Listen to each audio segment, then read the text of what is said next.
నకిలీ జీవోలు సృష్టించి హైదరాబాద్లో భూదందా కెత్తనం ఛేదించిన టీ పోలీసులు పరారీలు వినుకొండ వైసీపీ నేత అన్నటువంటిది హైలైట్ చేశారు. పోతే ఏపీలో గ్రీన్ ఎనర్జీ కారిడార్ గ్రిడ్తో 18 గిగావాట్ల అనుసంధానం కోసం 22,000 కోట్లతో ప్రతిపాదనలు.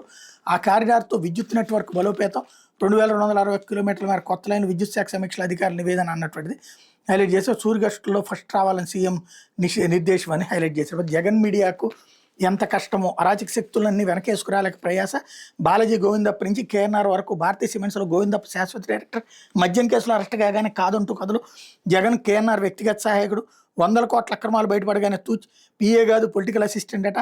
రోత మీడియా రాతలతో నవ్వుకుంటున్న జనం అన్నటువంటిది హైలైట్ చేశారు. ఖచ్చితంగా వాళ్ళది నవ్వుకుంటున్నారు, మిమ్మల్ని చూసి కూడా నవ్వుకుంటారు. ఎందుకంటే ఇదివరకు ఇట్లాంటి కాపలా కాసిందంతా వీళ్ళే కదా. తెలుగుదేశం అసలు ఏ అవినీతికి పాల్పడలేదు, ఏమీ జరగలేదు అన్నటువంటిది. ఎవడికాడు వాడిని చూసి వీడు, ఈయన్ని చూసి ఆడు నవ్వుకోవడమే. జనం ఇద్దరిని చూసి నవ్వుకుంటున్నారు. చివరికి జర్నలిజం అనేది చచ్చిపోయిందని చెప్పి బాధపడుతున్నారు.